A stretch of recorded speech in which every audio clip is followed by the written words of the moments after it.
देखिए, आज हम इस वीडियो में बात करेंगे राजस्थान के एकीकरण की और जानेंगे कि राजस्थान का एकीकरण जो है वो किस तरीके से किया गया था और कौन कौन सी इसमें जो है प्रमुख समस्याएं आई थी। जैसे हम पढ़ते हैं कि राजस्थान के एकीकरण से पहले जो है यहाँ पर कुछ रियासतें थी, जैसे कि मेवाड़ रियासत, मारवाड़ हो गई, कोटा रियासत, बूंदी रियासत। ये कुछ जो है यहाँ पर रियासतें तथा कुछ जो है ठिकाने थे, जैसे कि नीमराना, लावा, कुशलगढ़। ये इस तरीके से जो है यहाँ पर कुछ ठिकाने तथा कुछ रियासतें थी। इन सबको मिलाकर जो है वो एक किया गया, उनका एकीकरण किया गया और उस भूभाग को कहा गया राजस्थान। तो चलिए शुरुआत करते हैं। तो जैसे सबसे पहले बात करें, यहाँ पर जो है वो 19 रियासतें थी और 3 ठिकाने थे। 19 रियासतें, 3 ठिकाने तथा एक केंद्र शासित प्रदेश।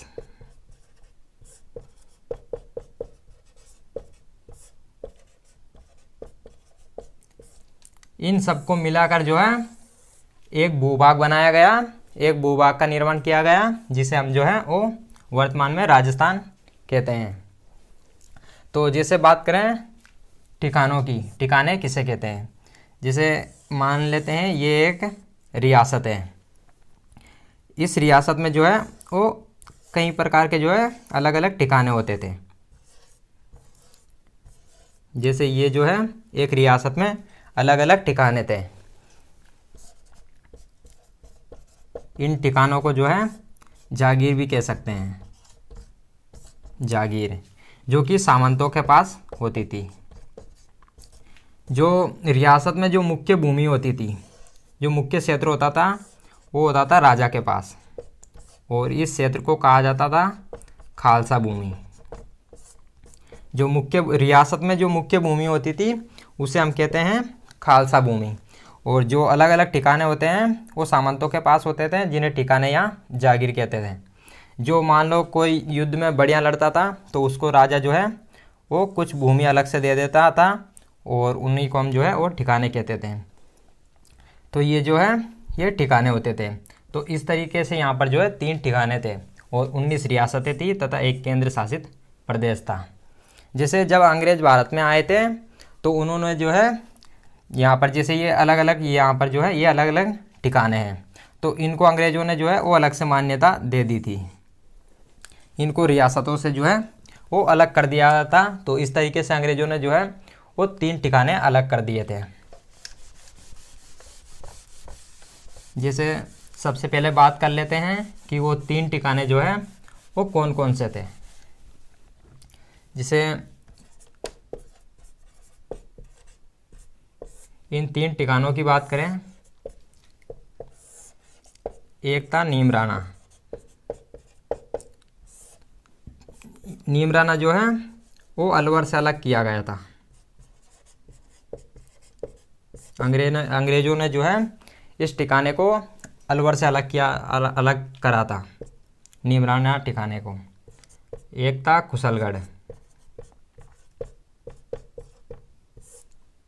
कुशलगढ़ को जो है वो बांसवाड़ा से अलग किया गया था। और एक था लावा, इसको किया गया था टोंक से अलग। तो इस तरीके से जो है ये 3 ठिकाने थे। जैसे बात करें नीमराना की, तो यहाँ पर जो है वो चौहानों का राज था। और बात करें कुशलगढ़ की, तो यहाँ पर जो है वो राठौड़ थे। और लावा में जो है वो नरूका थे। कछवाओं की जो है ये एक ब्रांच होती है। तो ये जो है नरूका कछवाओं की एक शाखा थी जो कि लावा में थे ये। तो इस तरीके से जो है ये 3 ठिकाने थे।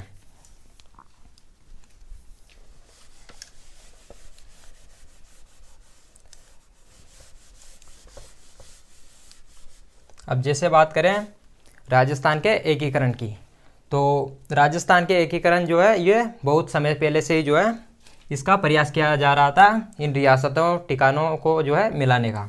जैसे जब साइमन कमीशन आया था तब से ही इनको जो है मिलाने के प्रयास कर रहे थे अंग्रेज। जैसे एक गवर्नर जनरल था लॉर्ड लिनलिथगो।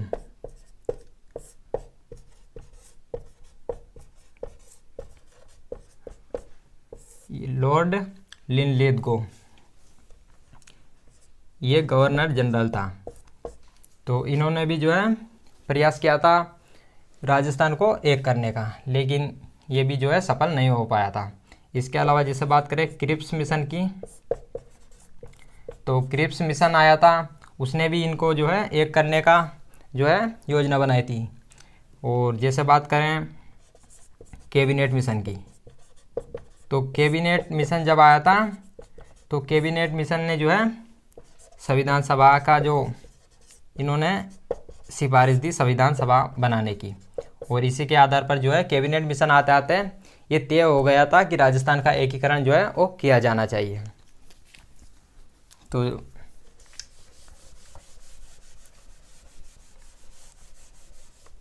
इसके अलावा जैसे बात करें राजस्थान की बात करें, तो उस समय भारत जो है वो दो भागों में बटा हुआ था।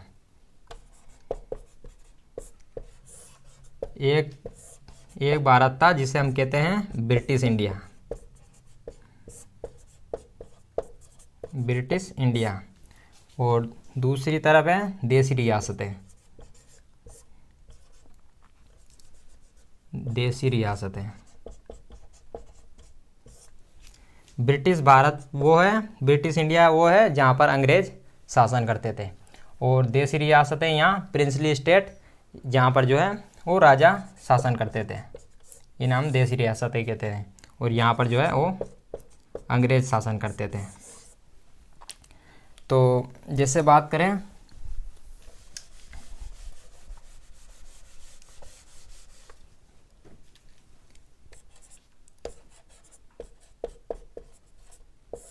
पाँच जुलाई 1947 को जो है वो भारत सरकार ने जो है वो रियासती सचिवालय की स्थापना की, रियासती सचिवालय।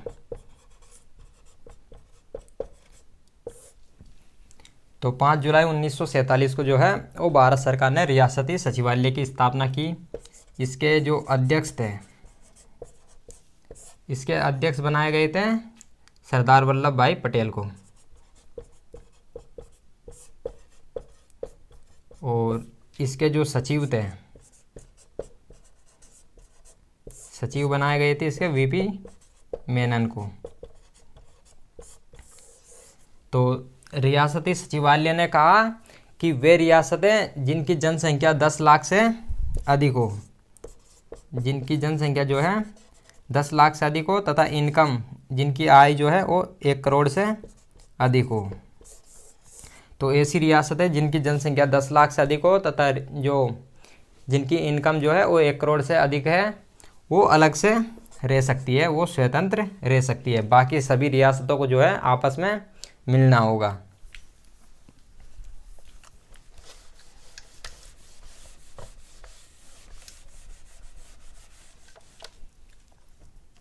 अब जैसे बात करें 18 जुलाई की, 18 जुलाई 1947 की, तो 18 जुलाई 1947 को जो है वो भारतीय स्वतंत्रता अधिनियम पारित किया गया।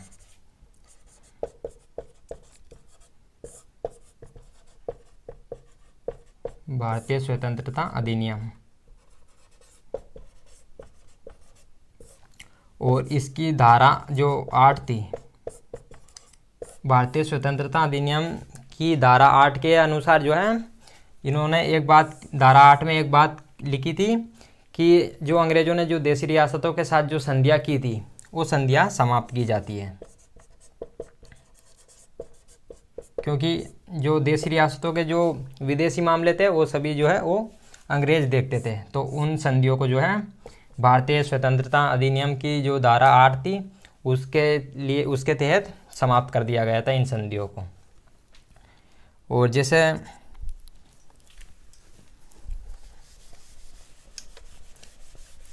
अब जैसे जो रियासती सचिवालय था उसने कहा था कि ऐसी रियासतें जिनकी जो जनसंख्या है वो 10 लाख से ज़्यादा हो तथा इनकम 1 करोड़ से ऊपर हो, वो अलग से रह सकती है।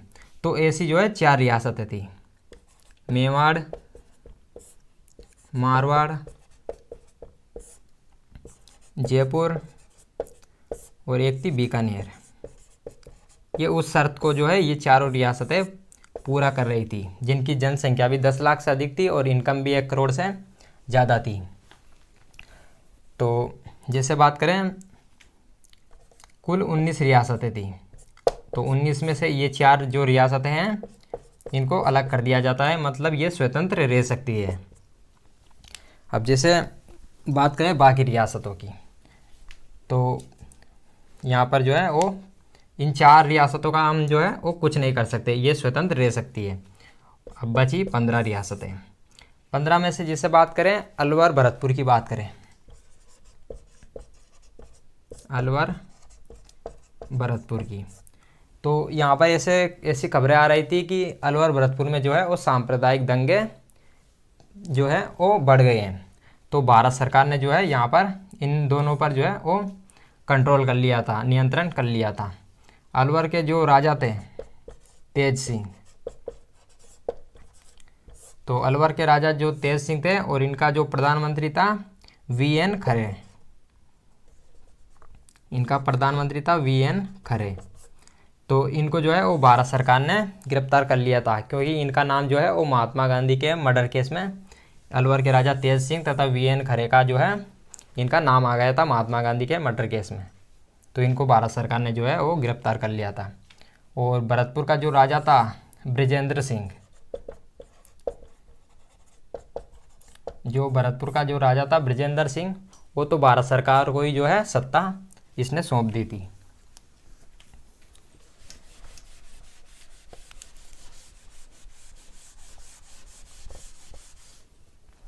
अब बात करें जैसे प्रथम चरण की,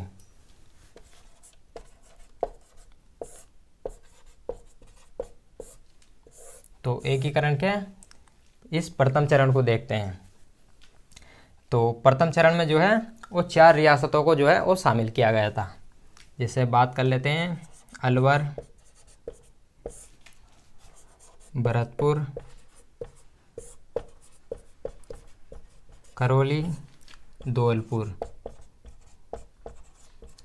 और एक ठिकाना था नीमराना, क्योंकि नीमराना जो है वो अलवर से ही अलग किया गया था। तो ये जो है इनको ABCD करके भी याद रख सकते हैं, ABCD। तो ये 4 रियासतें जो है इनको 4 रियासतें तथा एक ठिकाना नीमराना, इनको जो है प्रथम चरण में शामिल किया गया था। जैसे अब बात करें अलवर की, तो अलवर को जो है वो राजधानी बनाया गया था। और जैसे बात करें धौलपुर के जो राजा थे उदयभान सिंह,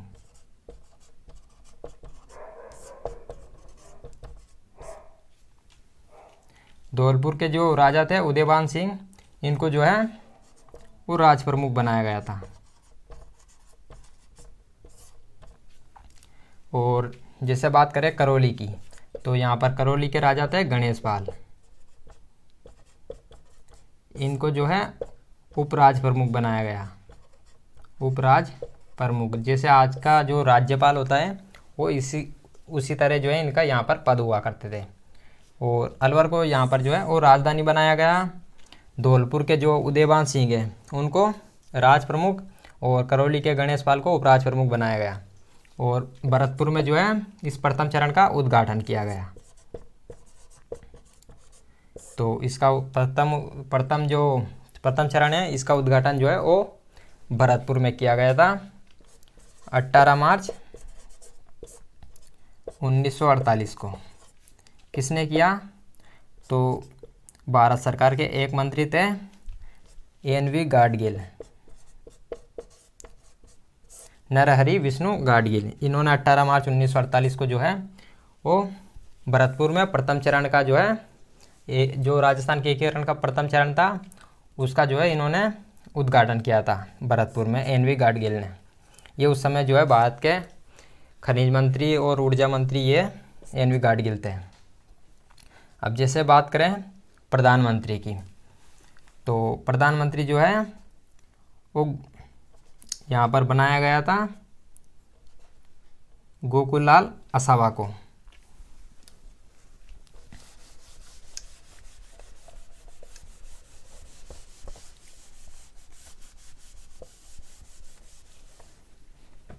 तो यहाँ पर जो प्रथम चरण के जो प्रधानमंत्री थे, तो प्रधानमंत्री बनाया गया था शोभाराम कुमावत को, शोभाराम कुमावत को। और बात करें उप प्रधानमंत्री की, तो उप प्रधानमंत्री बनाया गया था जुगल किशोर चतुर्वेदी को, जुगल किशोर चतुर्वेदी, जिन्हें कि हम जो है राजस्थान का नेहरू भी कहते हैं। तो प्रधानमंत्री शोभाराम कुमावत तथा उप प्रधानमंत्री जुगल किशोर चतुर्वेदी, इनको बनाया गया था। बाकी मंत्री भी जो है अलग अलग रियासतों से ले लिए थे, जैसे कि गोपीलाल यादव,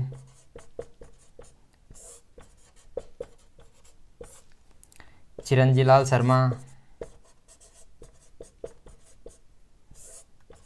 शर्मा, इसके अलावा जैसे मास्टर भोलानाथ,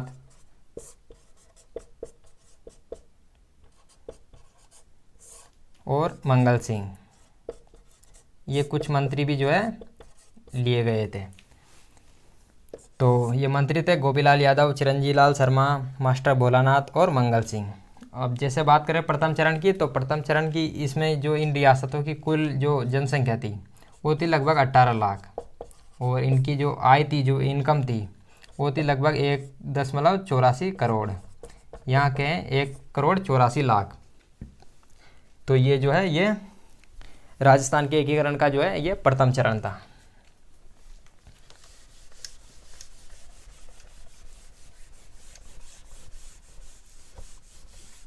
जिसे कुछ बात और कर लेते हैं, जिससे जो महाराणा भूपाल, जो मेवाड़ के जो महाराणा थे, जो भूपाल सिंह थे,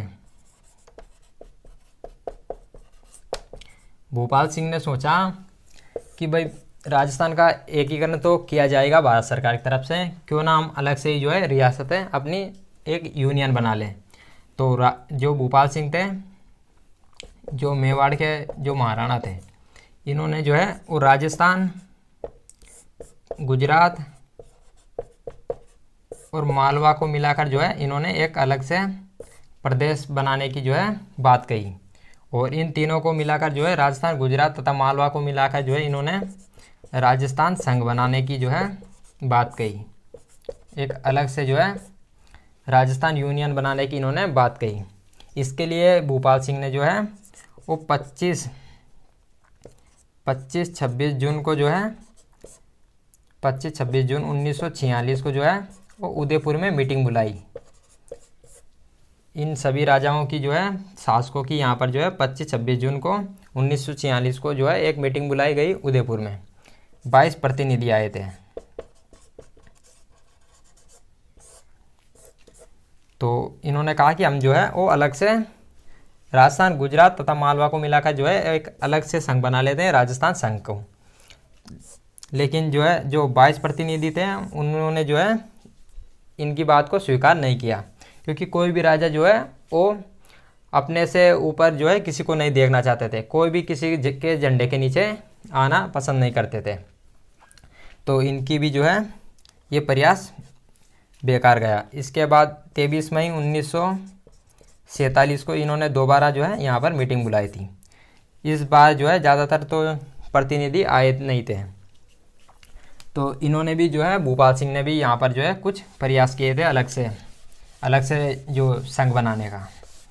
इसी तरह जिसे बात करें, जो जयपुर के जो शासक थे, जो मान सिंह थे, इन्होंने भी जो है अलग से अपना जो है संघ बनाने का प्रयास किया था।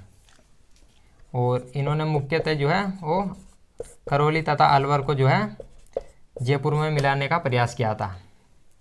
इसी तरह इनका जो प्रधानमंत्री था वीटी कृष्णामाचारी। इसी तरह जिसे बात करें कोटा के जो शासक थे, कोटा के जो शासक थे भीम सिंह ने भी सोचा कि हम भी जो है वो एक अलग से अपना प्रदेश बना लेते हैं।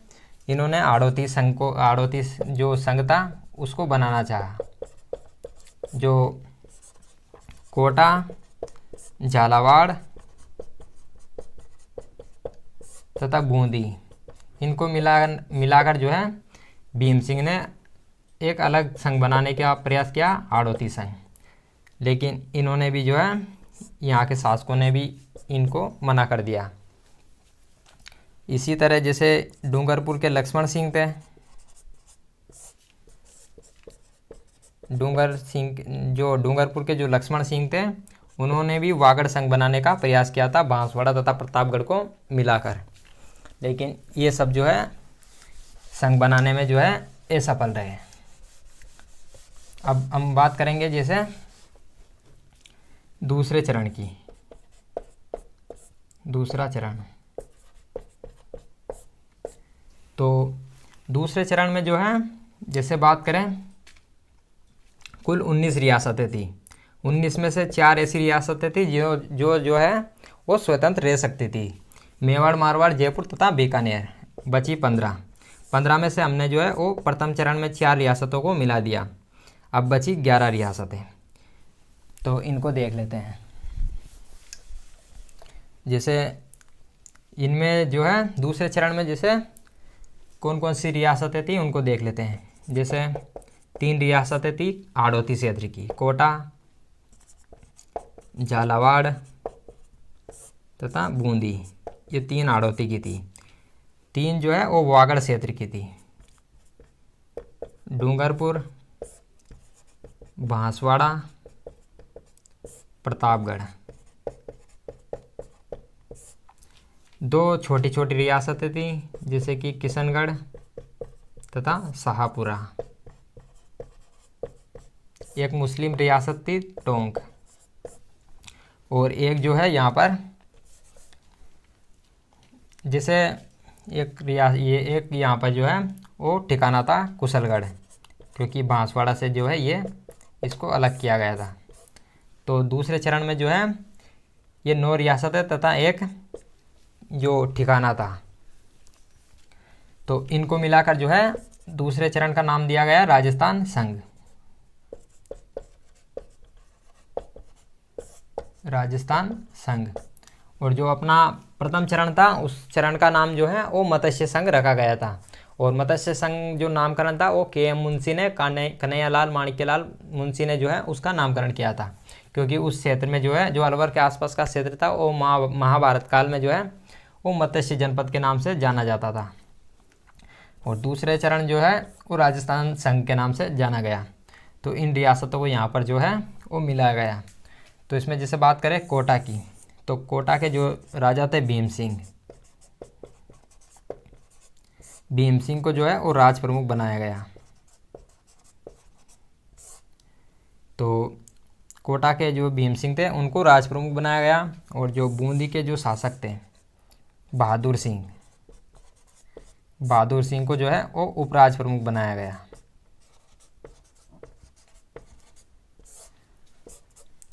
इसके अलावा अगर बात करें कोटा की, तो कोटा को ही जो है वो राजधानी बनाया गया। और जो डूंगरपुर के जो लक्ष्मण सिंह थे, लक्ष्मण सिंह को जो है वो उपराज प्रमुख बनाया गया था। बूंदी के जो बहादुर सिंह थे उनको भी उपराज प्रमुख, और लक्ष्मण सिंह को भी जो है उपराज प्रमुख बनाया गया। बहादुर सिंह ये जो है इनकी बड़ी रियासत थी, तो इनको जो है वो वरिष्ठ उपराज प्रमुख बनाया गया। और जो लक्ष्मण सिंह थे डूंगरपुर के, उनको जो है वो कनिष्ठ उपराज प्रमुख बनाया गया। अब जैसे बात करें उद्घाटन की, तो उद्घाटन जो है इसका कोटा में जो है इसका उद्घाटन किया गया था। जो प्रथम चरण था उनका उद्घाटन किया गया था 18 मार्च 1947 को। और दूसरे चरण का उद्घाटन किया गया था इसके 7 दिन बाद 25 मार्च 1947 को। नरहरि विष्णु गाडगिल ने ही जो है यहाँ पर उद्घाटन किया था। अब जैसे बात करें दूसरे चरण में, तो यहाँ की जो जनसंख्या थी वो थी 23.5 लाख। और इनकी जो आय थी, जो इनकम थी, वो थी लगभग 1,90,00,000। 1,90,00,000 इनकी जो है वो इनकम थी। तो दूसरे चरण में जो है इन रियासतों को शामिल किया गया। 3 रियासतें हाड़ौती क्षेत्र की कोटा, झालावाड़, बूंदी। 3 वागड़ क्षेत्र की डूंगरपुर, बांसवाड़ा, प्रतापगढ़। 2 छोटी छोटी रियासतें किशनगढ़, शाहपुरा। 1 मुस्लिम रियासत टोंक और 1 ठिकाना कुशलगढ़। जैसे बात करें किशनगढ़ और शाहपुरा की, तो इनको जो है पहले अजमेर मेरवाड़ा केंद्र शासित प्रदेश में मिलाया जा रहा था, लेकिन इन्होंने वहाँ पर जो है वो विरोध किया था। शाहपुरा के जो राजा थे सुदर्शन देव और इनके प्रधानमंत्री थे गोकुललाल आसावा, तो इन्होंने जो है इनका विरोध किया कि हमें जो है राजस्थान संघ में मिलाया जाए, ना कि अजमेर मेरवाड़ा में। और जिसे बात करें जो बांसवाड़ा है, बांसवाड़ा के एक राजा थे चंद्रवीर सिंह। चंद्रवीर सिंह, यहाँ पर चंद्रवीर सिंह ने जो है विलय पत्र पर हस्ताक्षर करते समय उन्होंने एक डायलॉग दिया था कि लग ऐसे रहा जैसे कि मैं अपने डेथ वारंट पर साइन कर रहा हूँ, अपने मृत्यु प्रमाण पत्र पर साइन कर रहा हूँ। तो इनका ये स्टेटमेंट है, चंद्रवीर सिंह जो कि बांसवाड़ा के राजा थे। तो ये जो है ये दूसरा चरण था। अब जैसे बात करें इनकी कुछ बात देख लेते हैं, जैसे लक्ष्मण सिंह डूंगरपुर तथा भीम जो कोटा के जो भीम सिंह है, इनकी कुछ बातें देख लेते हैं।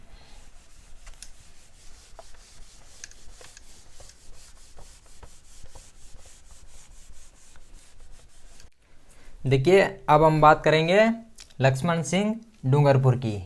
जिसे बात करें आज़ादी के बाद जो है वो राजस्थान को भारत में मिला लिया गया था, और आज़ादी के बाद जो है वो लक्ष्मण सिंह डूंगरपुर जो है वो एक बहुत अच्छे राजनेता बने थे। जिसे बात करें 1951-52 के पहले आम चुनाव की, तो 1951-52 में जो है देश के पहले आम चुनाव जो है ये कराए गए थे। जिसे बात करें कांग्रेस पार्टी की, तो कांग्रेस पार्टी को जो है वो आज़ादी के बाद जो है पहले आम चुनाव में जो है वो लगभग सभी राज्यों में जो है कांग्रेस सरकार आई थी, लेकिन राजस्थान में जो है वो कांग्रेस सरकार को जो है वो कभी भी जो है ज़्यादा वोट नहीं मिले हैं। उसका कारण भी था क्योंकि कांग्रेस पार्टी जो है वो आज़ादी दिलाने वाली पार्टी थी, इसलिए बाकी पूरे देश में जो है उनको बहुमत मिला था, लेकिन राजस्थान में जो है वो ज़्यादातर बहुमत जो है वो प्राप्त नहीं कर पाई थी, क्योंकि राजस्थान में जो है वो प्रजामंडल थे और प्रजामंडल जो है वो जनता में इतने लोकप्रिय नहीं थे। जैसे बात करें पहले आम चुनाव की 1951-52 की, तो राजस्थान में जो है वो 160 सीटों पर जो है चुनाव कराए गए। तो राजस्थान में जो है जैसे बात करें बहुमत की, तो बहुमत के लिए जो है वो 81 सीट चाहिए। जिनके पास 81 सीट होगी उनकी सरकार बन जाएगी। तो कांग्रेस की जो है वो आई थी राजस्थान में, हम जो है वो राजस्थान की बात कर रहे हैं। तो 160 सीट पर जो है पहले आम चुनाव में राजस्थान में जो है 160 सीटों पर चुनाव कराया गया, और बहुमत के लिए चाहिए 81 सीट, और कांग्रेस के इसमें आई थी 82 सीट, बहुमत से एक ज़्यादा, पूरा का पूरा बहुमत लेकर आई थी। इसके बाद जैसे बात करें 1958 की, 1957 की बात करें, दूसरी बार चुनाव कराए गए हैं। इस समय सीटें जो है वो बढ़ चुकी थी, क्योंकि अजमेर को भी जो है उस समय मिला लिया गया था। तो 184 सीटों पर जो है चुनाव कराए गए। इसमें कांग्रेस ने इस बार थोड़ा अच्छा प्रदर्शन किया था, लगभग 119-120 के आसपास जो है कांग्रेस ने जो है कांग्रेस की सीटें आई थी। बहुमत के लिए जो है वो 93 सीट चाहिए थी, और इस बार कांग्रेस के जो है वो 119 के लगभग सीटें आई थी। इसके बाद तीसरी बार चुनाव कराए गए हैं 1962 में, और इस बार भी 184 सीट पर, बहुमत के लिए 93 सीट चाहिए, और इस बार कांग्रेस के जो सीटें आई थी वो आई थी 95, बहुमत से 2 सीट ज़्यादा। अगली बार 1967 में चुनाव कराए गए हैं, जो कुल सीटें थी 184, और जो बहुमत के लिए थी 93। इस बार कांग्रेस के जो है वो आई थी सीटें 89, बहुमत से 4 कम। तो 1967 की बात करें तो 67 में जो है कांग्रेस के पास जो है वो बहुमत नहीं था राजस्थान में। तो अब बात करें जैसे बाकी सीटें किन के पास गई, तो 2 बड़ी पार्टियों के पास जो है बाकी सीटें गई थी। एक पार्टी थी स्वतंत्र पार्टी जो कि राजगोपालाचार्य ने बनाई थी, और दूसरी पार्टी थी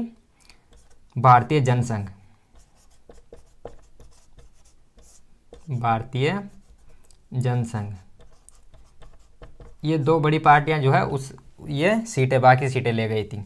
स्वतंत्र पार्टी के जो बड़े नेता थे वो थे लक्ष्मण सिंह डूंगरपुर, तो इनके जो बड़े नेता थे वो थे लक्ष्मण सिंह, और भारतीय जनसंघ के जो नेता थे वो थे भैरों सिंह शेखावत। तो इन्होंने जो है आपस में गठबंधन कर लिया और इन्होंने जो है सरकार के सामने बहुमत पेश किया कि सरकार से कहा कि भाई लक्ष्मण सिंह को जो है वो सीएम बनाया जाए। इन्होंने आपस में गठबंधन कर लिया था और कहा राज्यपाल, उस समय जो राज्यपाल थे वो थे संपूर्णानंद। संपूर्णानंद जो है उस समय राजस्थान में राज्यपाल हुआ करते थे। राज्यपाल के पास गए कि कहा कि बहुमत पेश किया, कहा कि लक्ष्मण सिंह को जो है सीएम बनाया जाए, लेकिन राज्यपाल ने जो है मना कर दिया कि राज्यपाल ने कहा कि हम इस बहुमत को जो है स्वीकार नहीं करते हैं। क्यों नहीं करते हैं? संपूर्ण आनंद ने कहा, जो राज्यपाल थे उन्होंने कहा कि ये बहुमत जो है ये चुनाव के बाद कराया गया, तो उन्होंने लक्ष्मण सिंह को जो है वो सीएम बनाने से जो मना कर दिया। सीएम के पास जो है वो एमएलए होना चाहिए, तो इन्होंने जो है मना कर दिया। लक्ष्मण सिंह जो है वो इस समय जो प्रधानमंत्री थी वो थी इंदिरा गांधी, तो लक्ष्मण सिंह जो है वो राष्ट्रपति के पास गए। उस समय राष्ट्रपति थे डॉक्टर सर्वपल्ली राधाकृष्ण, लेकिन उन्होंने भी जो है वो मना कर दिया। ये जो राष्ट्रपति थे ये उस समय कांग्रेस के राष्ट्रपति थे, तो इन्होंने जो है वो मना कर दिया था। तो 1967 में जो है अगर उस समय लक्ष्मण सिंह को जो है सीएम बना दिया जाता तो ये जो है ये पहले गौर कांग्रेसी जो है वो सीएम बन जाते, लक्ष्मण सिंह डूंगरपुर। जैसे बात करें 1977 की, तो पहली गैर कांग्रेस सरकार आई थी 1977 में भैरों सिंह के समय। उस समय भी जो लक्ष्मण सिंह थे ये विधानसभा के अध्यक्ष थे। तो जैसे बात करें 1967 की, तो इनको जो है कांग्रेस के पास तो 1967 में बहुमत नहीं था और लक्ष्मण सिंह को जो है वो राज्यपाल स्वीकार नहीं कर रहे। तो क्या किया जाए 1967 में? तो इस समय जो है 1967 में जो है वो राष्ट्रपति शासन लगा दिया गया था। जैसे बात करें जब राष्ट्रपति शासन लगाया गया 1967 में, तो जयपुर की जनता जो है वो सड़कों पर उतर गई थी। यहाँ पर उसमें जो है फायरिंग की गई सरकार के द्वारा, जिसमें कि 55 लोग मारे गए, लेकिन किसी ने जो है वो इसकी जांच नहीं की। तो ये जो है ये लक्ष्मण सिंह डूंगरपुर की जो है कुछ बातें थी।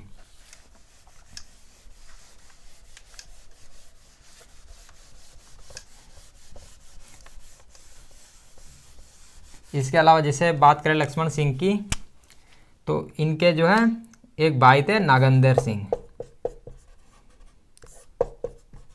नागेंद्र सिंह की बात करें तो जो यूएनओ होता है, तो यूएनओ में जो है इसकी एक बॉडी होती है अंतर्राष्ट्रीय न्यायालय, इंटरनेशनल कोर्ट। तो अंतर्राष्ट्रीय न्यायालय जो है अंतर्राष्ट्रीय न्यायालय, जिसका मुख्यालय हेग नीदरलैंड में स्थित है। तो नागेंद्र सिंह जो है लक्ष्मण सिंह के ये भाई थे। इनको जो है यूएनओ जो अंतर्राष्ट्रीय जो न्यायालय इसमें 2 बार अपॉइंट किया गया था। एक बार न्यायाधीश के रूप में, दूसरी बार जो है वो मुख्य न्यायाधीश के रूप में। इसके अलावा जैसे और बात करें लक्ष्मण सिंह डूंगरपुर की, तो उनके एक बेटा था राज सिंह डूंगरपुर।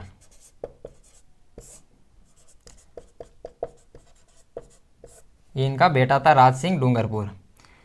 जिसे बात करें क्रिकेट की, तो क्रिकेट में जो स्विप शॉट होता है, जो स्पिनर की बॉलों पर जो स्विप शॉट मारा जाता है झाड़ू की तरह, उसका जो जन्मदाता है स्विप शॉट का वो राज सिंह डूंगरपुरी है। इन्होंने इंग्लैंड में जो है वहाँ पर इस शॉट का जो है प्रयोग किया था सबसे पहले, स्विप शॉट का। और जैसे बात करें सचिन रमेश तेंदुलकर की,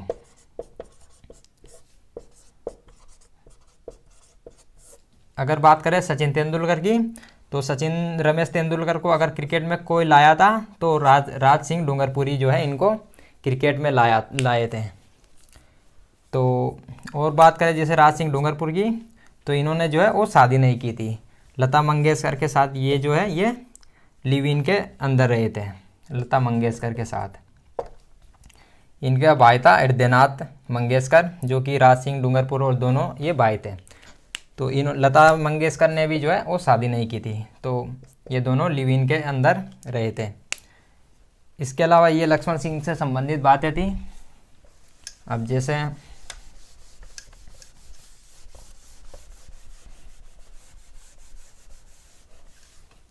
कुछ बातें जैसे कोटा के भीम सिंह की कर लेते हैं।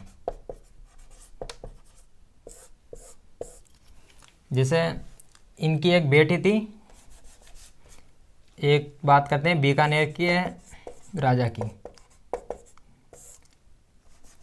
और एक करते हैं कोटा के भीम सिंह की। भीम सिंह जो है वो एक शूटर थे।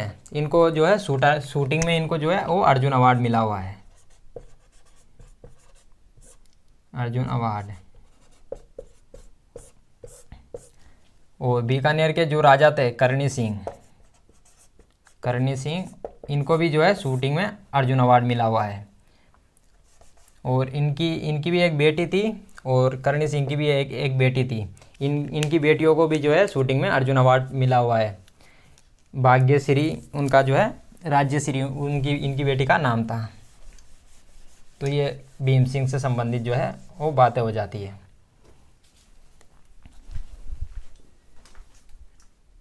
कि हम जब राजस्थान का एकीकरण पढ़ रहे थे तो हमने सबसे पहले जो है वो प्रथम चरण में के.एम. मुंशी की बात करी थी। तो के.एम. मुंशी की जो है कुछ रोचक कहानी है, उसको भी जान लेते हैं। जैसे हम सभी ने जो है वो हिंदी के बहुत बड़े एक साहित्यकार हुए हैं मुंशी प्रेमचंद, उनका सभी ने नाम सुन रखा है, मुंशी प्रेमचंद। तो इनके बारे में कुछ बात कर लेते हैं। जैसे इसकी बात करें मुंशी, तो मुंशी प्रेमचंद की बात करें तो प्रेमचंद के आगे ये मुंशी क्यों लगा हुआ है, इनकी बात कर लेते हैं। जैसे मुंशी व प्रेमचंद ये दोनों मिलकर, कन्हैयालाल माणिक्यलाल मुंशी तथा प्रेमचंद ये दोनों मिलकर एक जो है वो अंश नाम की मैगजीन निकाला करते थे। तो अंश मैगजीन के संपादक जो है यहाँ पर ये मैगजीन निकाला करते थे अंश नाम की, तो इसमें जो है इनका नाम लिखते थे संपादक। तो के.एम. मुंशी का नाम जो है वो बड़ा नाम है, कन्हैयालाल माणिक्यलाल मुंशी। तो यहाँ पर जो है इनका संपादक लिखते थे इस मैगजीन में, संपादक। तो अंश मैगजीन के जो संपादक है वो कौन है, मुंशी तथा कोमा प्रेमचंद। तो ये दोनों मिलकर जो है अंश नाम की मैगजीन निकाला करते थे।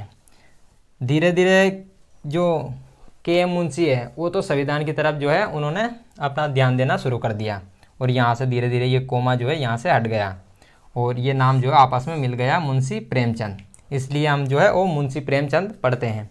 लेकिन कहीं पर भी जो है प्रेमचंद के नाम का जो है वो इनके नाम में मुंशी नहीं आता है।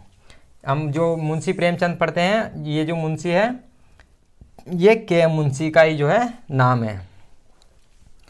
तो जैसे बात करें अंश मैगजीन की, तो ये मैगजीन जो है वो आज भी आती है, कहानियों नाटकों इनके रूप में आज भी आती है। प्रेमचंद की आर्थिक स्थिति जो है ख़राब हो गई थी, तो इनको जो है इस मैगजीन को जो है बाद में जो राजेंद्र यादव है वो निकालने लग गए थे। राजेंद्र यादव जो है वो एक बहुत अच्छी लेखिका हुई है, मनु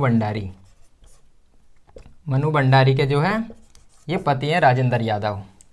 और वर्तमान में इसको जो अंश मैगजीन है इनको जो है राजेंद्र यादव की बेटी है रचना यादव, ये इस मैगजीन को जो है निकालती है। तो ये के.एम. मुंशी से संबंधित बातें हैं। हम जो मुंशी प्रेमचंद पढ़ते हैं जिनकी कहानियाँ भी आती है, रंगभूमि, कर्मभूमि, ईदगाह, बूढ़ी का की, इस तरीके से ये जो है ये दोनों व्यक्ति अलग अलग हैं, मुंशी और प्रेमचंद। मुंशी जो है वो के.एम. मुंशी है, कन्हैयालाल माणिक्यलाल मुंशी। तो ये इनसे संबंधित बातें थी।